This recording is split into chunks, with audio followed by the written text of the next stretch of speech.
Olá, meus amados, que a graça e a paz do nosso Senhor Jesus já esteja com cada um de nós neste momento tão importante que é o estudo da Sua palavra.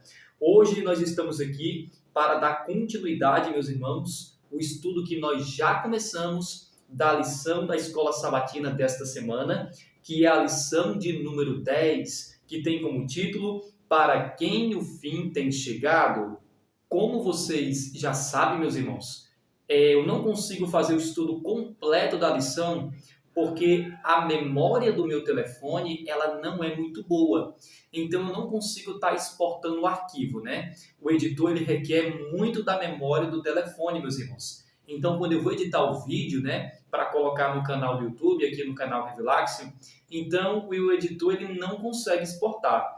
Por isso, eu tenho que dividir o estudo em parte 1 e parte 2, né? O estudo da mesma lição, que neste caso, nesta semana, é a lição de número 10. Se você ainda não fez o estudo da primeira parte, que eu já coloquei aqui dentro do canal Revelaxion, eu vou deixar, meus irmãos, o link deste vídeo da primeira parte aqui na descrição desse vídeo.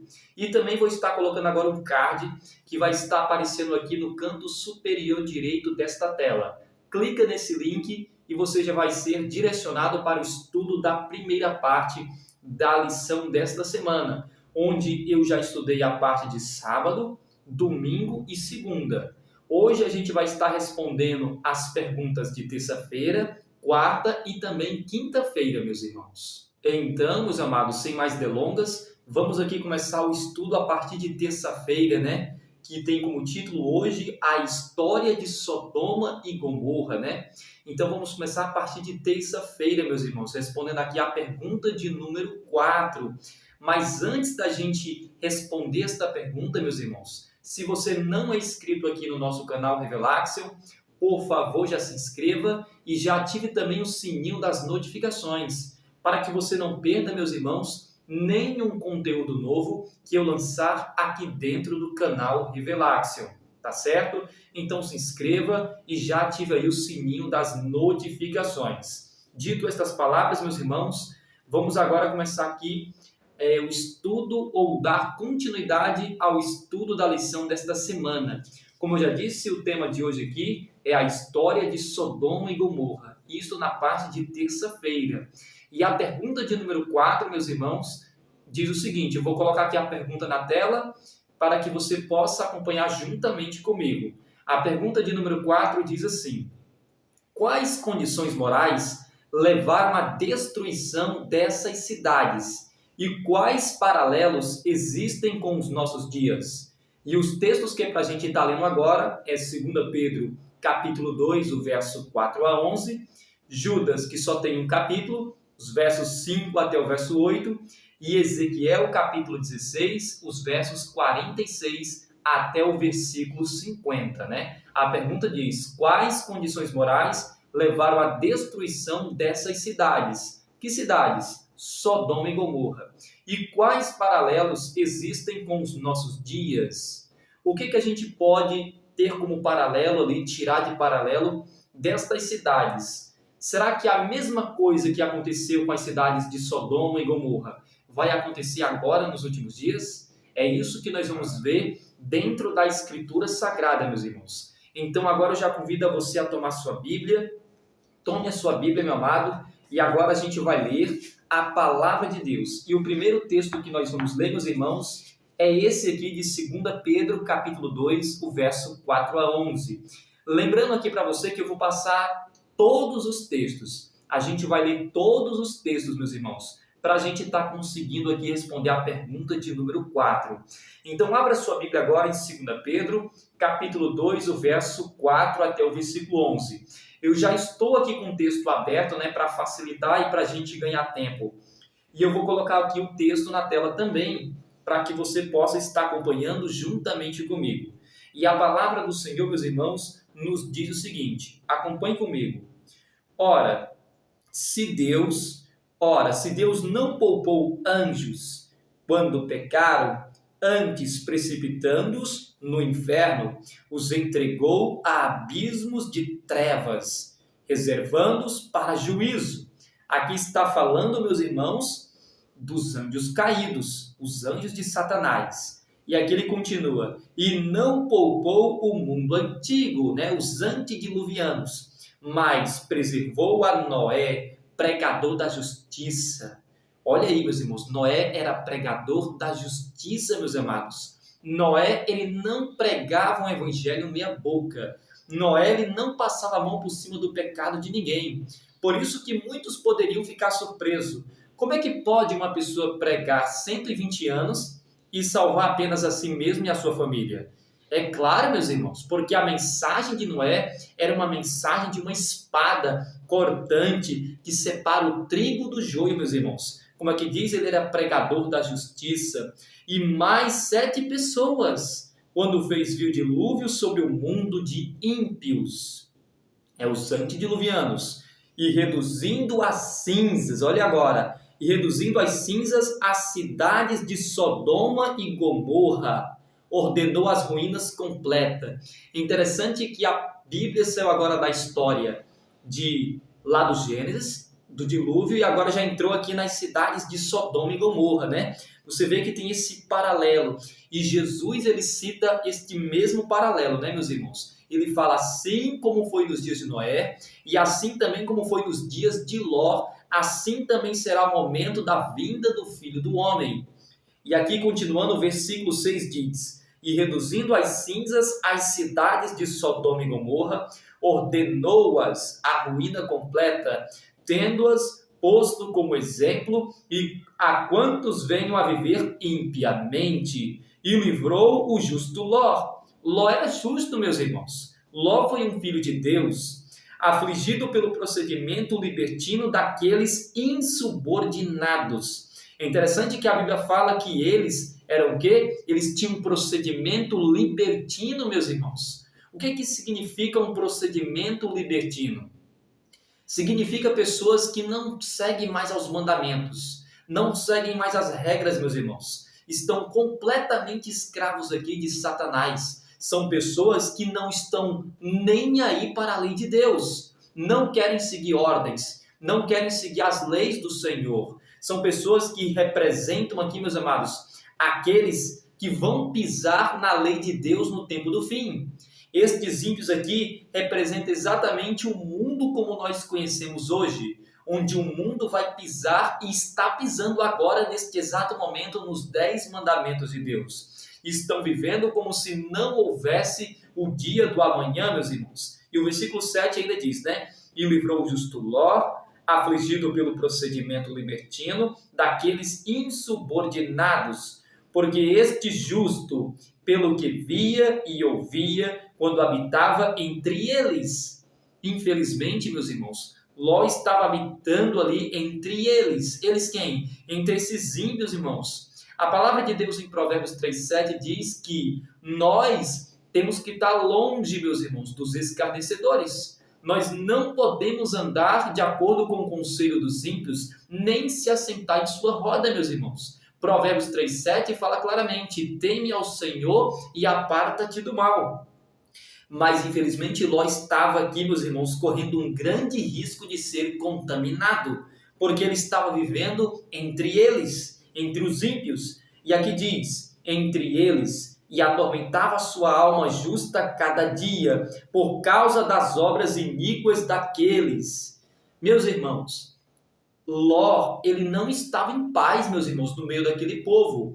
Porque não tem como existir uma parceria, meus irmãos, entre a luz e as trevas. Não existe esta parceria. Nós não podemos tomar o cálice de Deus e o cálice dos demônios. E se a gente tiver com a vida de santificação, jamais, meus irmãos, nós poderemos andar lado a lado com os perdidos. E aqui no versículo 9 diz, é porque o Senhor sabe livrar da provação os piedosos e reservar sob castigo os injustos, para o dia do juízo.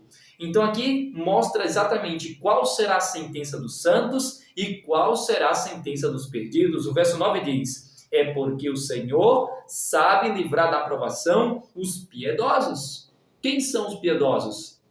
São os filhos de Deus, que adoram a Deus em espírito, com a consciência e em verdade, que são as obras.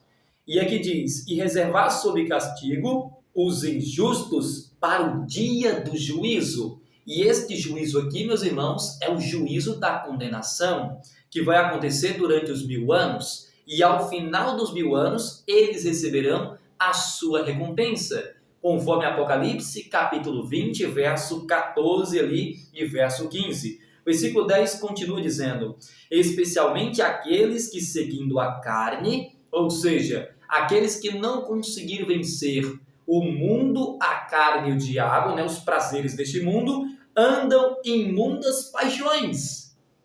Estes, meus irmãos, são os filhos de Satanás, que não conseguem resistir às tentações do mundo, da sua própria carne e às tentações que são aí influenciadas pelo anjo caído, que é Satanás. E aqui diz: eles, os perdidos, menosprezam qualquer governo, atrevidos, arrogantes. São arrogantes, meus irmãos, porque eles querem tomar o lugar de Deus. Eles acham que não precisam de Deus nas suas vidas. Eles acham que pode até mesmo guardar os mandamentos de Deus pela sua própria força. Mas isto jamais acontecerá. E aqui diz que eles são atrevidos, são arrogantes, não temem difamar as autoridades superiores. Isso, meus irmãos, mostra que já são demônios. São pessoas que não respeitam mais nem a autoridade do governo da sua própria nação, do seu próprio país. Eles não respeitam mais regra nenhuma, meus irmãos. Aqui são completamente demônios, estão completamente destituídos da glória de Deus. E o versículo 11 diz: ao passo que anjos, embora maiores em força e poder, não proferem contra elas juízo infame na presença do Senhor. Então olha o verso 11 dizendo: olha, ao passo que anjos, embora maiores em força e poder. Os anjos são seres superiores, meus irmãos. Eles não proferem contra elas juízo infame na presença do Senhor. Em outras palavras, os próprios anjos têm muito mais respeito por Deus, até os anjos caídos, do que estas pessoas que não têm mais a presença do Espírito Santo de Deus em suas vidas. Então aqui nós lemos exatamente 2 Pedro, capítulo 2, verso 4 a 11. Agora vamos aqui, meus irmãos, para Judas. Judas, a gente vai ler o verso 5 até o versículo de número 8. Já se encontra aqui bem pertinho, né? Versos 5 a 8, a palavra do Senhor nos diz o seguinte, acompanhe comigo aí na tela. Quero, pois, lembrar-vos, embora já estejais cientes, de tudo uma vez por todas, que o Senhor, tendo libertado um povo, tirando da terra do Egito, destruiu depois os que não creram. Vou ler novamente para que você possa entender, meus irmãos. Ele diz, olha, quero, pois, lembrar-vos. Aqui Judas está querendo nos lembrar de alguma coisa. Ele diz, embora já estejais cientes, conscientes de tudo uma vez por todas, que o Senhor que o Senhor tem libertado um povo. Que povo? Ele vai dizer agora, tirando da terra do Egito. Está falando do povo de Israel, que foi liberto ali do cativeiro egípcio. E aqui diz, destruiu depois os que não creram. Está falando exatamente ali dos israelitas originais que saíram da terra do Egito. Todos eles foram mortos, meus irmãos, naquele deserto. Apenas Josué e Caleb, que foram os filhos originais que saíram da terra do Egito, é que puderam entrar na terra prometida. E Josué e Caleb, este remanescente, meus irmãos, eles são ali um sinônimo, um símbolo das duas testemunhas que vão sobreviver no tempo do fim. Quem são as duas testemunhas? As duas testemunhas representam a própria palavra de Deus, mas também faz uma referência aos próprios 144 mil que vão proclamar a palavra de Deus. As 3 mensais angélicas. E aqui diz que eles não creram e foram destruídos. E o verso 6 diz, e há anjos, os que não guardaram seu estado original, mas abandonaram seu próprio domicílio. Ele tem guardado sob trevas em algemas eternas para o juízo do grande dia.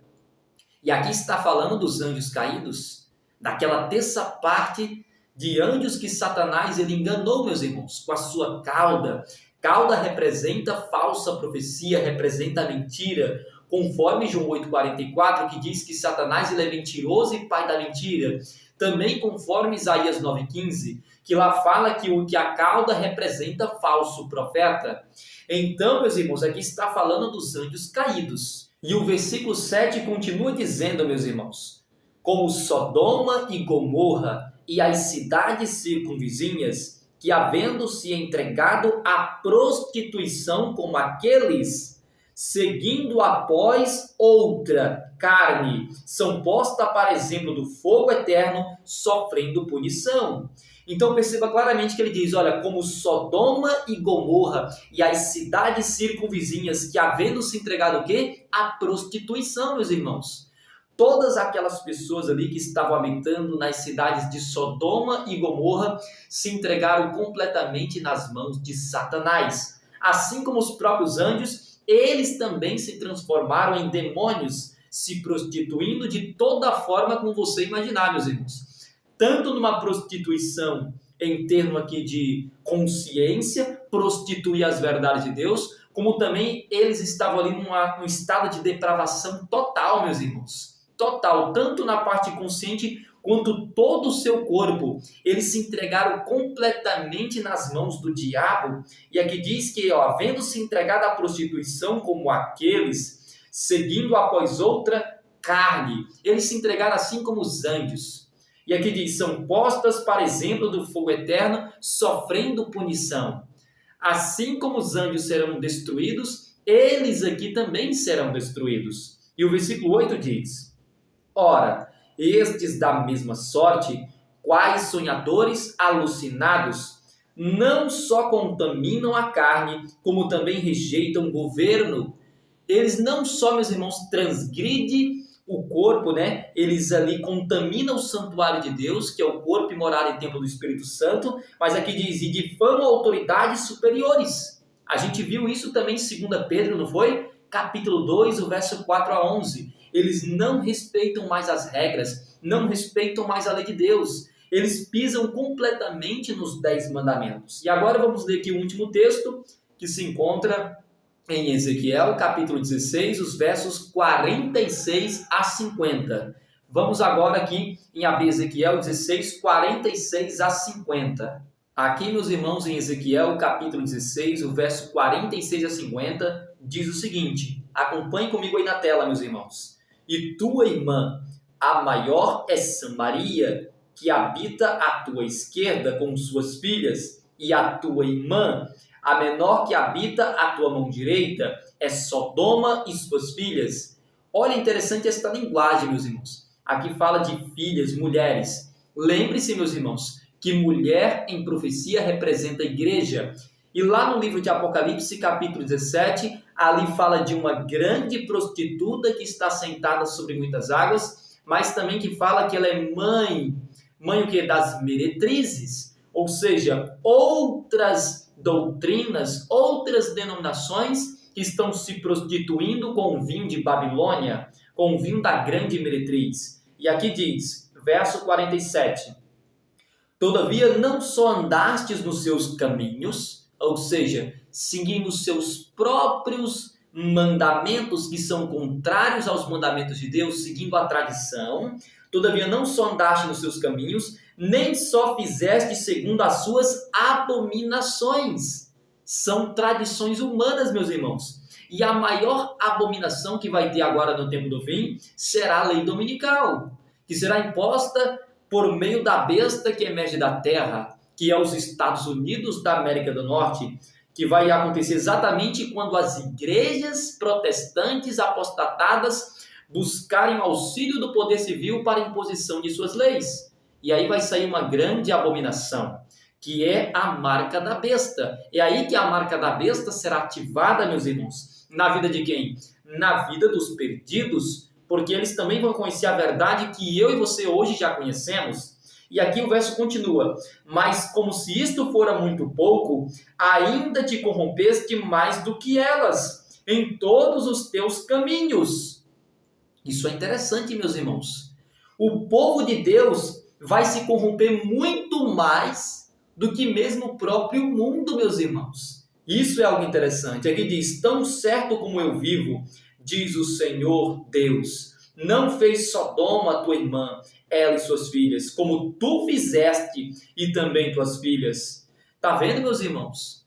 O povo de Deus se afastando dos caminhos do Senhor vai se tornar muito mais corrupto do que o próprio mundo, como a gente conhece. E o versículo 49 diz: E eis que esta foi a iniquidade de Sodoma, tua irmã, soberba fartura de pão e próspera tranquilidade teve ela e suas filhas, mas nunca amparou o pobre e o necessitado. E aqui nós temos uma lição grande para nós, né, meus irmãos? Eu e você precisamos atender ao pobre e ao necessitado, aos órfãos e às viúvas nas suas tribulações e se afastar da corrupção do mundo, conforme Tiago, capítulo 1, verso 26 e 27, que fala ali da verdadeira religião, pura, santa e imaculada, meus irmãos. E o versículo 50 diz: foram arrogantes e fizeram abominações. Novamente, meus irmãos, o termo arrogantes significa que eles quiseram se colocar no lugar de Deus. Eles acham que não precisam de Deus, são arrogantes, desafiam autoridades e governos. E aqui diz: foram arrogantes e fizeram abominações diante de mim, diante do Senhor. Pelo que, em vendo isto, as removi dali. Todos serão destruídos, meus irmãos. Então, com esses 3 textos que nós acabamos de ler, nós já conseguimos aqui responder a 4ª pergunta, que diz: quais condições morais levaram à destruição dessas cidades? E quais paralelos existem com os nossos dias? E eu creio, meus irmãos, que a resposta aqui, que é lançada para nós na pergunta de número 4, já foi até mesmo respondida durante aqui os comentários que eu fiz ao ler o texto, né, de 2 Pedro 2, 4 a 11, Judas 5 a 8 e Ezequiel 16, 46 a 30, né? Porque, na verdade, meus irmãos, como na própria lição diz, né, quais condições morais levaram à destruição dessas cidades? Nós já lemos aqui, meus irmãos, foi por causa da depravação, porque estes ímpios, meus irmãos, eles rejeitaram definitivamente a voz do Santo Espírito de Deus. A própria lição colocou aqui de forma resumida, meus irmãos, que diz assim: o pecado revela a condição irreversível do coração, meus irmãos. Eles chegaram num ponto em que o Espírito Santo não pode mais alcançá-lo, meus irmãos. E aqui nós também temos ainda a continuação da pergunta, que diz: e quais paralelos existem com nossos dias? Ora, se você participou da primeira parte do estudo da lição desta semana, meus irmãos, que eu já coloquei o vídeo no canal, eu deixei ali muito claro, meus irmãos, ali é mencionado Mateus, capítulo 24, versos 36, a gente leu, né, do verso 36 até o versículo 44.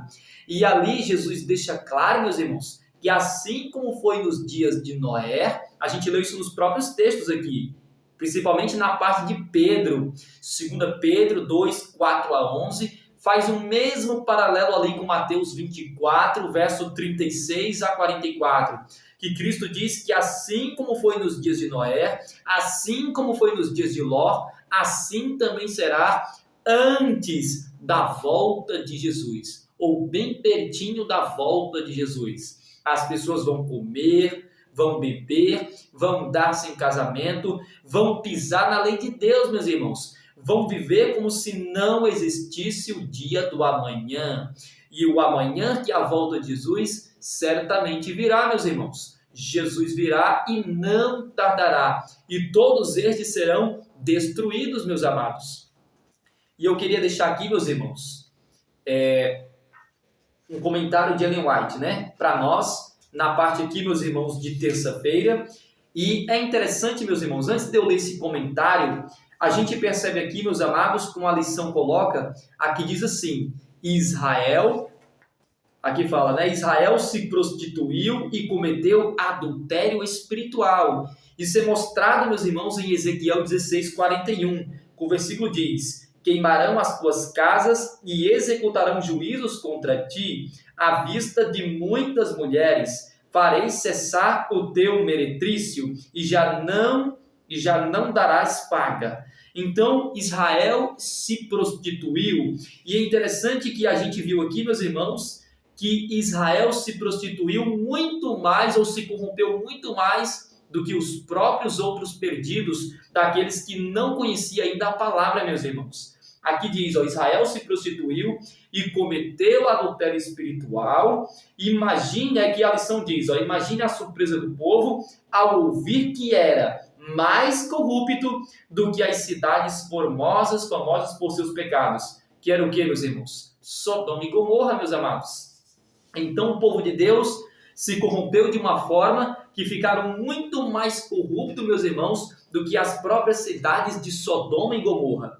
E aqui, meus irmãos, ela diz o seguinte aqui, a serva do Senhor. Terça-feira, 3 de junho, ela diz: cada ato da vida, por menor que seja, tem sua influência para o bem ou para o mal. A fidelidade ou a negligência no que aparentemente são deveres irrelevantes pode abrir a porta para as mais ricas bênçãos da vida ou para as suas maiores calamidades. Então perceba, meus irmãos, ela está dizendo que cada ato da vida, por menor que seja, tem sua influência para o bem ou para o mal, meus irmãos. Aquelas coisas que vocês acham ou que nós achamos, né, meus irmãos, que é insignificante, meus amados, todos os dias nós precisamos tomar decisões. Até mesmo começando destas coisas que aos nossos olhos parecem ser insignificantes, meus irmãos. O nosso Deus ao qual servimos é um Deus detalhista, meus irmãos. Veja como, por exemplo, uma borboleta. Olhe para as asas de uma borboleta, meus irmãos. Veja como Deus ele é detalhista em desenhar aquelas asas do animal, daquele animal maravilhoso que é a borboleta, meus irmãos. Aquele colorido, aquelas cores maravilhosas. O nosso Deus é detalhista. E o que isso significa? Que cada um de nós, meus irmãos, quando for julgarmos no juízo ou julgados, quando o nosso nome passar em revista no julgamento, no tribunal celestial, Deus ele vai analisar os mínimos detalhes daquilo que você cometeu, meus irmãos. Por isso que ela diz que cada ato da vida, por menor que seja, tem sua influência para o bem ou para o mal. Vai decidir o nosso destino eterno, ou para a vida eterna, meus irmãos, ou para a morte eterna. E ela diz que a fidelidade ou a negligência no que aparentemente são deveres irrelevantes, que você pode achar que é insignificante, pode abrir a porta para as mais recompensas da vida ou para as suas maiores calamidades. São as pequenas coisas que provam o caráter. Tá vendo, meus irmãos? Você sabe quais os pecados, meus amados, que vai tirar as pessoas do céu? Não são, meus irmãos, os maiores pecados, mas são aqueles pecados que você comete dentro do seu quarto, entre quatro paredes, meus irmãos. São os pecados que ninguém vê. São os pecados para a morte, como o 1 João diz lá. Existem pecados que são para a morte, e sobre estes pecados eu digo para que vocês nem orem. Por que não orar? Porque são pecados que a pessoa está cometendo ali voluntariamente, ela está acariciando e ela não consegue mais abandonar. Por que ela não consegue mais abandonar? Porque ela não quer abandonar, meus irmãos. Ela quer continuar acariciando. E estes pequenos pecadinhos são os pecados que vai nos tirar do reino eterno de Deus. Nós não entraremos nas mansões celestiais. E aqui diz, são os atos despretensiosos de abnegação diária, meus irmãos. Precisamos viver uma vida de abnegação. Precisamos vencer o nosso próprio eu. Precisamos vencer as nossas tendências herdadas e cultivadas, meus irmãos. Por quê, meus irmãos? Se a gente não conseguir vencer, meus irmãos, estas tendências que são cultivadas e herdadas, nós não entraremos no reino de Deus. Mas a única forma para que nós possamos ter uma vitória sobre o pecado, meus irmãos, é entendendo que a graça de Jesus. Nós precisamos se humilhar a cada dia na presença de Deus. Precisamos colocar mais os nossos joelhos no chão, meus irmãos. Ter uma vida de oração, o estudo diário da palavra de Deus. Não é um estudo mero ali, 15 minutos, 30 minutos. Não, meus irmãos. nós precisamos tirar um tempo de qualidade com Deus. Não só deixar lá para o dia do sábado, no dia do sábado eu sou uma pessoa melhor. Não, meus irmãos, o sábado tem que ser um exemplo para os outros dias da semana. Da mesma forma como você busca Deus no sábado, é da mesma forma que você precisa buscar o Senhor diariamente no seu cotidiano, todos os dias. E aqui ela continua dizendo, meus irmãos, abnegação diária, praticados com o coração alegre e voluntário que Deus aprova, meus irmãos. Deus, ele aprova, meus irmãos. Toda a nossa atitude tem que ser de forma voluntária. Deus, meus irmãos, nos dá o livre arbítrio. Nós não podemos, meus irmãos, servir a Deus pela força. Deus não nos obriga. Nós precisamos servir a Deus porque nós o amamos. E as obras será apenas o resultado de uma transformação que o Espírito Santo de Deus já fez na minha vida e na sua vida, meus amados. Não devemos, ela diz, não devemos viver para nós mesmos, mas para os outros. Tá vendo, meus irmãos? Amar Deus e amar o próximo. É aqui que está a chave, meus irmãos. Hoje a maioria das pessoas estão vivendo para si mesmas. Elas não se preocupam mais com o próximo. Elas apenas se preocupam em pregar, mas nem elas mesmas vivem a mensagem que pregam e não se importam com os pequeninos, meus irmãos. Então nós precisamos se importar com as outras pessoas. Precisamos atender aos necessitados. Como já disse, Tiago fala aos órfãos e às viúvas nas suas tribulações. E aqui ela ainda diz mais, é somente pelo esquecimento de nós mesmos e alimentando um espírito amorável e auxiliador que podemos tornar nossa vida uma bênção, meus irmãos. A única forma, meus amados, de você se salvar é salvando outras pessoas, é deixando o Espírito Santo de Deus te usar para que você seja um instrumento de salvação na vida de outras pessoas, não levando apenas uma mensagem teórica de salvação, mas atendendo à necessidade destas pessoas. Muitas pessoas estão passando fome. Imagine você, a pessoa está com fome física, meus irmãos, e você começa a pregar o evangelho, começa a pregar a palavra.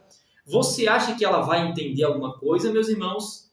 É claro que não, meus amados. Você primeiramente precisa atender à necessidade do que ela está passando naquele momento.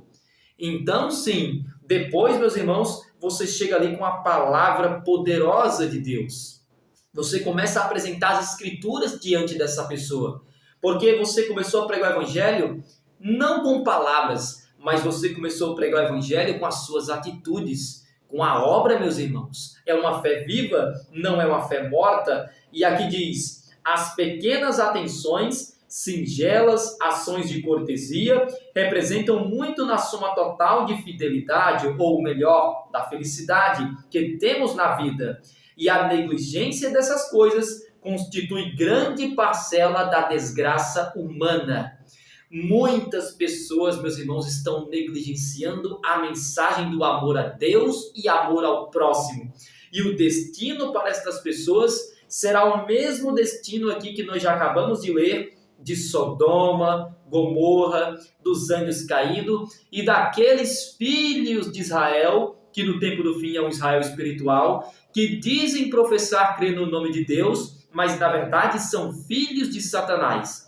Todos estes, Satanás, seus anjos e todos aqueles que negligenciam o amor de Deus e o amor ao próximo, virarão como pó, meus irmãos. Aquele fogo que virá os abrasará, de sorte que não se deixará nem raiz e nem ramos, conforme Malaquias capítulo 4, verso 1. Agora, meus irmãos, vamos aqui para a parte, vamos avançar aqui rapidamente agora para a parte de quarta-feira e a parte de quinta-feira, meus irmãos. A parte aqui de quarta-feira diz o seguinte, que tem como título o juiz de toda a terra. Quarta-feira, 4 de junho. Então vamos estar aqui respondendo a pergunta de quarta-feira, A pergunta de número 5, que diz o seguinte: leia Gênesis, capítulo 18, verso 17 a 32, E aqui diz: o que aprendemos com esse texto sobre o caráter de Deus e a maneira pela qual ele planeja lidar com o mal? Então agora eu já convido a você a abrir sua Bíblia em Gênesis capítulo 18, verso 17 até o verso 32. Então vamos ler aqui a palavra de Deus, meus irmãos. Acompanhe comigo aí na tela o texto bíblico. E aqui, meus amados, a palavra do Senhor nos diz o seguinte: acompanhe comigo aí na tela Gênesis capítulo 18, verso 17 a 32, que diz o seguinte, onde temos o título aqui, o título que diz: Deus anuncia a destruição de Sodoma e Gomorra. Verso 17 diz: Disse o Senhor: ocultarei a Abraão o que estou para fazer, visto que Abraão certamente virá a ser uma grande e poderosa nação, e nele serão benditas todas as nações da terra. Claro, isso iria acontecer porque através da descendência de Abraão veria um Messias, o leão da tribo de Judá. E o versículo 19 diz: porque eu o escolhi para que ordene aos seus filhos e à sua casa depois dele, a fim de que guardem o caminho do Senhor, ou a lei do Senhor, e pratiquem o quê? A justiça. A justiça que é os mandamentos de Deus e o juízo, para que o Senhor faça vir sobre Abraão o que tem falado a seu respeito. Então, para que se cumprisse a promessa de Deus na vida de Abraão, era necessário, meus irmãos, que Abraão e sua descendência ali, guardasse os mandamentos de Deus. E aqui diz: disse mais o Senhor: com efeito, o clamor de Sodoma e Gomorra tem se multiplicado. Já está chegando o momento aqui final da paciência de Deus, ou melhor, chegou o momento aqui final da paciência de Deus. E o seu pecado se tem agravado muito. E aqui diz: descerei e verei se de fato o que tem praticado corresponde a esse clamor que é vindo até mim. E se assim não é, sabê-lo-ei. Agora olha o versículo 22, meus irmãos, onde nós temos aqui um momento que Abraão, ele intercede, Ele intercede junto a Deus pelos homens. E vai interceder até mesmo por seu sobrinho. E aqui diz: então partiram dali aqueles homens e foram para Sodoma. Porém Abraão permaneceu ainda na presença do Senhor. E aproximando-se a ele, disse: destruirás o justo com o ímpio? Olha essa pergunta, meus irmãos. Ele diz: destruirás o justo com o ímpio? Se houver porventura 50 justos na cidade, destruirás ainda assim e não pouparás o lugar por amor dos 50 justos que nela se encontram? Longe de ti o fazeres tal coisa, matares o justo com o ímpio, como se o justo fosse igual ao ímpio. Longe de ti, não fará justiça o juiz de toda a terra? Meus irmãos, o nosso Deus é um juiz justo, meus irmãos. E aqui diz: então disse o Senhor: se eu achar em Sodoma 50 justos dentro da cidade, pouparei a cidade toda por amor deles. Disse mais Abraão: eis que me atrevo a falar ao Senhor, eu que sou pó e cinza. Na hipótese de faltarem 5 para 50 justos, destruirás por isso toda a cidade? Abraão aqui está sendo ousado diante de Deus, meus irmãos. E aqui continua: ele respondeu: não a destruirei se eu achar ali 45. Disse-lhe ainda mais Abraão: e se porventura houver ali 40? Respondeu: não farei por amor dos 40. Insistiu: não se ire ao Senhor. Falarei ainda, se houver porventura ali 30. Respondeu o Senhor: não farei se eu encontrar ali 30. Continuou Abraão. Abraão continuou, meus irmãos? Nós precisamos ser ousados diante do Senhor. E aqui diz: continuou Abraão: eis que eu me atrevi a falar ao Senhor. E se porventura, Senhor, houver ali 20? Respondeu o Senhor: não a destruirei por amor dos 20. Disse ainda Abraão: não se ire, Senhor, se lhe falo somente mais esta vez, só esta vez. E se porventura houver ali apenas 10? Olha a resposta de Deus, meus irmãos. Respondeu o Senhor: não a destruirei por amor dos 10. E o verso 33 diz, tendo cessado de falar Abraão, retirou-se o Senhor e Abraão voltou para o seu lugar. Então, meus irmãos, lendo todo esse texto aqui, a gente já consegue estar respondendo a pergunta de número 5, né? Eu creio que o texto é muito claro. A pergunta diz, ao ler Gênesis, né, 18, 17 a 32, a lição diz o seguinte: o que aprendemos com esse texto sobre o caráter de Deus e a maneira pela qual ele planeja lidar com o mal? Meus irmãos, nós aprendemos aqui que Deus, ele lidar com o mal fazendo o bem, meus irmãos. O nosso Deus, ele não é um Deus injusto, meus amados. Os ímpios, eles acreditam que Deus é mau, meus irmãos. Que o nosso Deus é um Deus tirano, que nós temos que ter medo do juízo de Deus, porque Deus é totalmente arbitrário, um Deus arbitrário. Mas isso não é verdade, meus irmãos. O nosso Deus é um Deus de amor. E o juízo de Deus não é para condenar, meus irmãos, os salvos, mas sim realmente para salvá-los, meus irmãos. E aqui diz, o que aprendemos com esse texto sobre o caráter de Deus? O caráter de Deus, meus irmãos, é um caráter de justiça. Romanos capítulo 7, verso 12, o apóstolo Paulo nos declara que Deus, ele é santo, justo e bom, meus irmãos. E nós vemos isso aqui claramente. Abraão desafiando aqui a Deus, meus irmãos, está dizendo, olha, Senhor, e se tiver apenas ali 50, depois 40, 45, né? Depois chegar a 10 pessoas, o Senhor vai destruir a cidade por amor aos 10? O Senhor destruiria a cidade? Se ali tiver 10 justos, Senhor, naquela cidade, o Senhor destruiria aquela cidade? E Deus fala para Abraão, Abraão, se tiver ali 10 justos, eu não destruirei a cidade de Sodoma e Gomorra. Mas é claro que Deus sabia que ali não havia nem 10, meus irmãos. É por isso que houve necessário que houvesse aquela destruição. Então, meus irmãos, Deus, ele é justo ao lidar com aqueles que praticam os pecados, aqueles que praticam a transgressão da lei, meus irmãos. E o Senhor, ele sabe livrar, ele sabe separar o justo, meus irmãos, e dar recompensa do justo e punir aqueles que praticam a injustiça, meus irmãos. Esta é a grande verdade que é mencionada aqui em Gênesis capítulo 18, verso 17 a 32, meus amados. Uma vez, meus irmãos, uma certa vez, um anjo também se rebelou contra Deus nos céus. E ele colocou em xeque o caráter de Deus. Ele começou a pregar para os anjos que Deus era injusto, de que a lei do Pai não era justa. E neste momento Deus poderia ter destruído este anjo, meus irmãos. Só que se Deus tivesse feito isso, aumentaria ainda mais as dúvidas dos outros anjos que permaneceram no céu. Porque aqueles que foram enganados e que tomaram as fileiras para o lado desse outro anjo, que é chamado de Satanás, meus irmãos, ou Lúcifer, antes dele ser expulso, se Deus tivesse destruído ali logo Lúcifer e aqueles que tomaram seu partido, meus irmãos, os anjos começariam a servir a Deus não por amor, mas agora por ter medo, meus irmãos, achando, olha, esse Deus é um Deus tirano. Ia se cumprir, meus amados, as palavras que o mundo diz sobre Deus. Que Deus é tirano, que Deus é arbitrário, que Deus força. Mas isso não é verdade, meus amados. Deus, na sua infinita sabedoria, ele deixou crescer, meus irmãos. Ele deixou crescer o trigo e o joio juntos, meus amados, para que no momento certo ficasse claro quem é o vilão e quem é o mocinho, meus irmãos.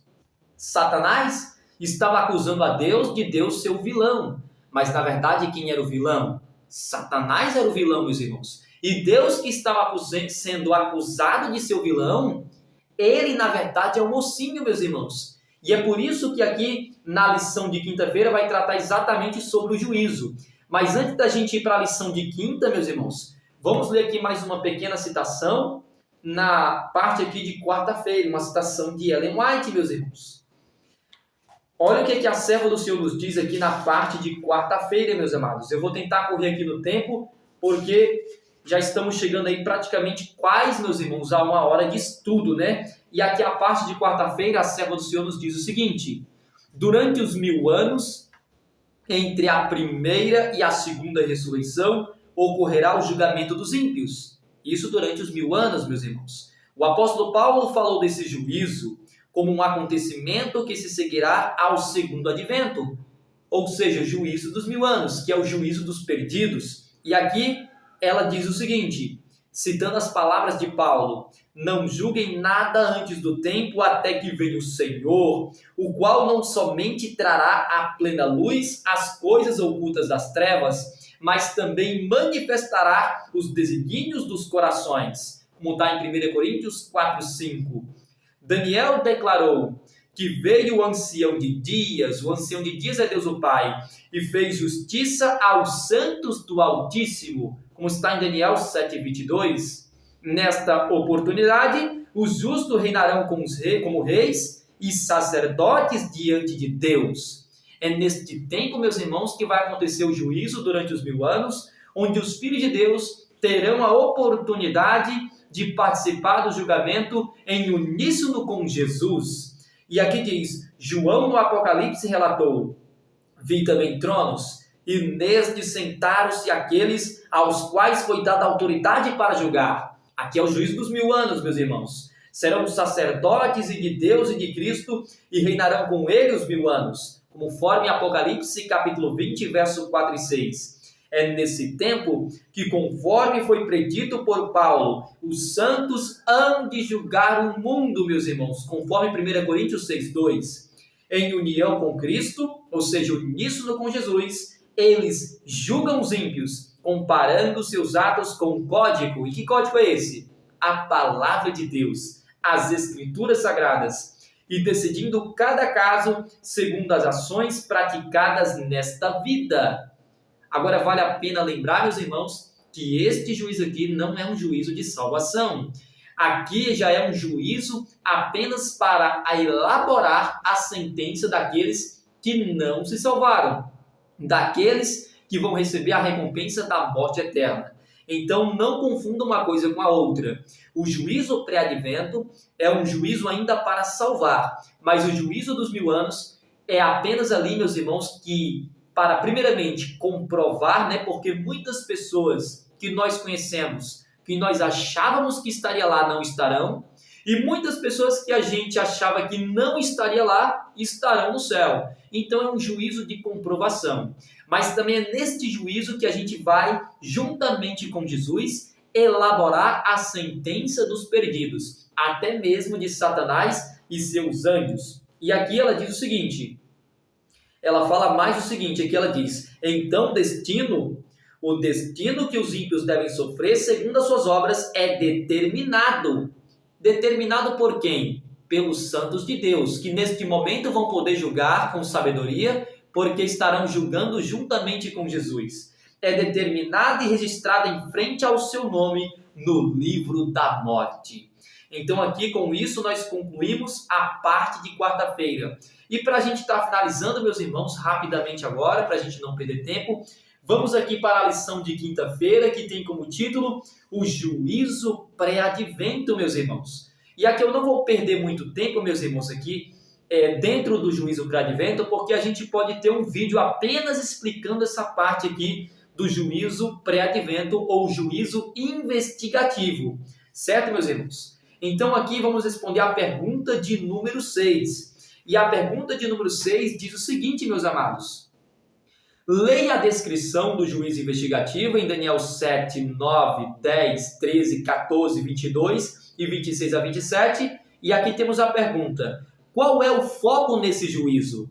Qual é o veredito dado no fim do processo? O que isso nos diz sobre o plano da salvação? Então, para a gente responder essas perguntas, eu convido a você agora a abrir sua Bíblia no livro de Daniel, capítulo 7, para a gente estar lendo aqui os versos 9, o verso 10, o verso 13, 14, 22 e o verso 26 a 27, para a gente estar respondendo esta pergunta de número 6 e estar concluindo aqui o estudo da lição da escola sabatina. Acompanhe comigo aí na tela, meus amados. Diz o seguinte, o versículo 9. Continuei olhando até que foram postos uns tronos, e o ancião de dias se assentou. Sua veste era branca como a neve, e os cabelos da cabeça como a pura lã. O seu trono eram chamas de fogo, e suas rodas eram fogo ardente. Aqui está falando deste momento, meus irmãos, do juízo investigativo, que começou a partir do ano de 1844. E o versículo 10 diz, um rio de fogo manava e saía diante dele, milhares de milhares o serviam, e miríades de miríades estavam diante dele. Assentou-se o tribunal e abriram-se os livros. Agora vamos para o verso de número 13. O versículo 13 diz: Eu estava olhando nas minhas visões da noite, e eis que vinha com as nuvens do céu um como o filho do homem, e dirigiu-se ao ancião de dias, e o fizeram chegar até ele. E foi-lhe dado o quê? O verso 14. Foi-lhe dado domínio e glória e o reino, para que os povos, nações e homens de todas as línguas o servissem. E o seu domínio é domínio eterno que não passará, e o seu reino será jamais destruído. Jamais será destruído. Agora o versículo, meus irmãos, verso 26. Versículo 26 diz o seguinte: Mas depois se assentará o tribunal para lhe tirar, ou melhor, meus irmãos, o verso 22, o versículo 22 diz, né? Até que veio o ancião de dias e fez justiça aos santos do Altíssimo, e veio o tempo em que os santos possuíram o reino. De acordo com o espírito de profecia, como nós lemos, é nesta parte aqui, meus irmãos, que vai acontecer também o juízo dos 1000 anos. Lembre-se disso. É o momento que os santos possuem o reino de Deus e vão reinar com Cristo como reis e sacerdotes durante 1000 anos, conforme Apocalipse capítulo 20, verso 4. E aqui o versículo 26 diz o seguinte, verso 26 e 27. Mas depois se assentará o tribunal. Que tribunal? O mesmo tribunal mencionado no verso 9 e 10. Depois se assentará o tribunal para lhe tirar o domínio. Domínio de quem? Do poder papal, do chifre pequeno, daquela prostituta de Apocalipse 17, a Igreja Católica Apostólica Romana, a mesma besta que emerge do mar, a grande prostituta, o homem do pecado. E aqui diz que este juízo, ele é levantado, meus irmãos, ou é assentado para tirar o domínio do papado, para destruir este poder de uma vez por todas. E aqui diz, para o destruir e o consumir até o fim. E o reino e o domínio e a majestade dos reinos debaixo de todo o céu serão dados ao povo dos santos do Altíssimo. E o seu reino será reino eterno. E todos os domínios, meus irmãos, o servirão e lhe obedecerão. Lá não vai entrar ninguém desobediente, meus irmãos, no céu. Por isso que aqui termina, olha, os domínios o servirão e lhe obedecerão, meus irmãos. Só quem entra no reino de Deus são os filhos obedientes. Nunca se esqueça, meus irmãos, são salvos unicamente pela graça, mas o juízo será pelas obras. O julgamento acontece pelas obras. Meus irmãos, o juízo pré-advento, nós sabemos que, de acordo com a profecia de Daniel 8,14, que é a profecia que fala das 2.300 tardes e manhãs, é aquela profecia que vai marcar, meus irmãos, o início do juízo.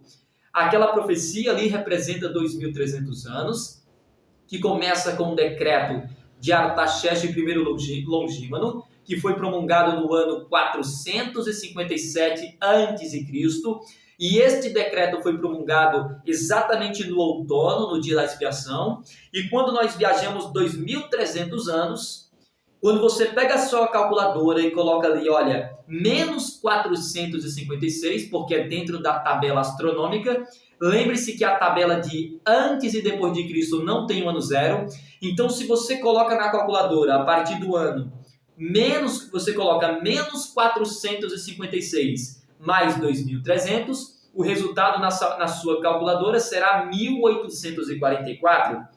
E foi exatamente neste ano em que nós temos aqui o cumprimento desta cena, que fala que continuei olhando até que foram postos uns tronos. E esta mesma cena, meus irmãos, é mencionada em Apocalipse capítulo 4 e Apocalipse capítulo 5. Aqui fala que foram postos uns tronos, mas não fala quantos tronos. Quando vamos para Apocalipse capítulo 4, lá fala que foram colocados 25 tronos. 24 tronos ao redor do grande trono que está no centro. Então são 25 tronos. E o ancião de dias se assentou, que é Deus o Pai.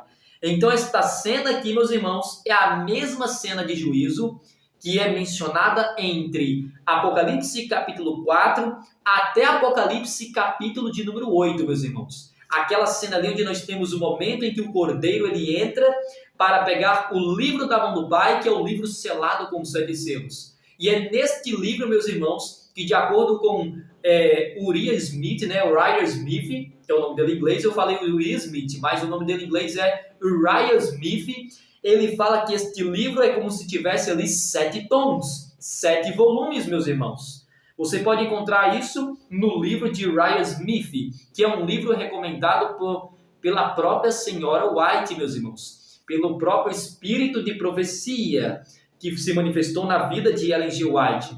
Então, este livro, ele representa todos os livros de registro do céu que está na mão do Pai. E o Cordeiro vem, né, que é o Filho do Homem vem, que aí se encontra aqui no verso 13. Eu estava olhando nas minhas visões da noite, e eis que vinha como o Filho do Homem nas nuvens do céu, e dirigiu-se ao ancião de dias. É neste momento que a mesma cena lá de Apocalipse, capítulo 5, verso 7, fala que o Cordeiro, que vem como leão da tribo de Judá, ele veio e tomou o livro da mão do Pai. E naquele momento ele começa a abrir o livro. E a abertura deste livro representa o início do juízo pré-advento. Pré-advento porque acontece antes da volta de Jesus. E investigativo porque é neste momento que Jesus está investigando cada caso para decidir o destino de vida ou morte de cada habitante que vive sobre os habitantes da terra, meus irmãos. E aqui, meus amados, a pergunta diz: qual é o foco nesse juízo, meus irmãos? Qual é o foco do juízo investigativo? O foco deste juízo, meus amados, é revelar aqui o caráter de Deus o Pai.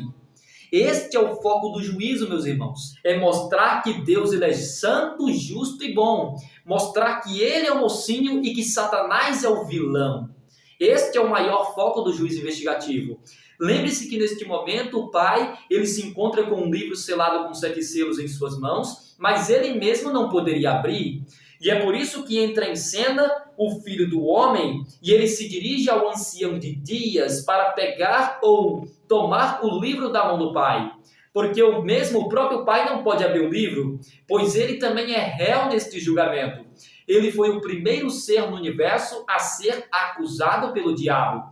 Então, meus irmãos, o foco deste juízo é revelar o grande caráter de Deus o Pai. E em segundo lugar, meus irmãos, o foco deste juízo é salvar os filhos de Deus. Porque é neste juízo aqui que acontece, meus irmãos, a salvação de todos aqueles que são obedientes aos mandamentos de Deus. E aqui diz, qual é o veredito dado no fim do processo? Meus irmãos, no fim do processo, quando Jesus ele sai do Santíssimo e vem até o lugar santo, ele lança o incensário sobre a terra. E ele vai pronunciar, meus irmãos, as seguintes palavras de Apocalipse, capítulo 22, versículo 11. Ele diz que aquele que é justo, que continue na prática da sua justiça. Aquele que é santo, que continue sendo santo. Mas aquele que é ímpio, continue na prática da sua impiedade, meus irmãos. O veredito, este veredito aqui, meus irmãos, quem vai decidir o veredito final é você, é eu, meus irmãos. Sobre o veredito que Deus vai me dar naquele dia, não é Deus que vai decidir esse veredito, é cada um de nós. Hoje eu tenho o poder nas minhas mãos para decidir sobre qual caminho eu quero seguir, se é o caminho largo ou se é o caminho estreito. Se eu seguir o caminho estreito, o veredito na minha vida será o quê, meus irmãos? Será a vida eterna. Se eu seguir o caminho largo, meus irmãos, o veredito será a morte eterna. E aqui diz, o que isso nos diz sobre o plano da salvação? Lembre-se, meus irmãos, este juízo aqui é um juízo de salvação, não um juízo de condenação. Por quê? Porque este juízo aqui é o juízo para a casa de Deus, conforme 1 Pedro, capítulo 4, versículo 17. Todos aqueles que não participarem deste juízo já estão condenados, porque só quem vai participar deste juízo são aqueles que uma vez professaram o nome de Cristo. Então, e tem ali o seu nome registrado no livro da vida. Então, todos que uma vez tiveram o seu nome colocado no livro da vida, vão passar em revista neste julgamento. E é neste momento, meus irmãos, que muitos nomes serão riscados ou apagados do livro da vida. Mas todos aqueles que não participarem deste juízo já estão condenados.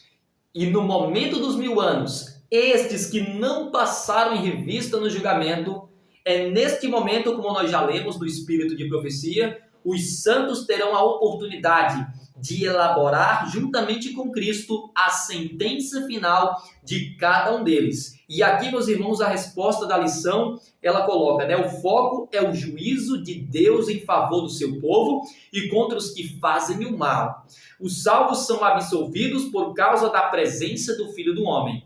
Então aqui a resposta resumidazinha da lição, né? Mas como eu já mostrei para vocês, o foco do juízo, na realidade, em primeiro lugar, é revelar o caráter santo, justo e bom de Deus o Pai, mostrando que ele não é o vilão, e sim que ele é o mocinho, meus irmãos. E para a gente estar finalizando aqui, vamos ler uma citação aqui do Espírito de Profecia, meus amados. A serva do Senhor aqui diz o seguinte para nós: os livros de registro no céu, nos quais estão relatados os nomes e ações dos homens, devem determinar a decisão do juízo. Então, tá vendo, meus irmãos? A salvação é pela graça, mas o julgamento será pelas obras. Tudo aquilo que nós fazemos está sendo registrado nos livros do céu e será para determinar a decisão final do juízo. Se eu vou ter direito à salvação ou se eu terei direito à perdição.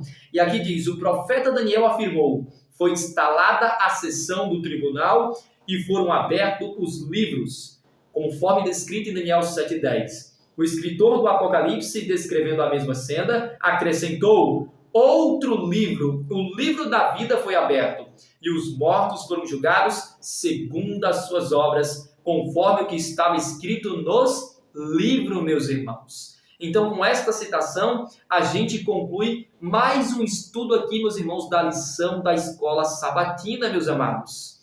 Então, se este vídeo, meus irmãos, ele agregou valor na tua vida, meus amados, então não se esqueça de deixar aquele joinha, compartilhe este vídeo, meus irmãos, com o máximo de pessoas que você puder, para que mais pessoas, seus conhecidos, amigos, vizinhos, familiares, possam ter acesso à palavra de Deus, meus irmãos. E se ficou qualquer dúvida durante o estudo, coloca aqui nos comentários que a gente vai estar respondendo na medida do possível. Deixe também seu pedido de oração para que nós possamos estar orando uns pelos outros, orar, porque é assim que nós vamos vencer as astutas ciladas de Satanás, é se revestindo de toda a armadura de Deus, meus irmãos. Se der certo, meus amados, esta semana ainda eu vou estar gravando o estudo adicional da lição da escola sabatina. Tá certo, meus irmãos? Então agora eu convido você a fechar os olhos para a gente citar a bênção apostólica.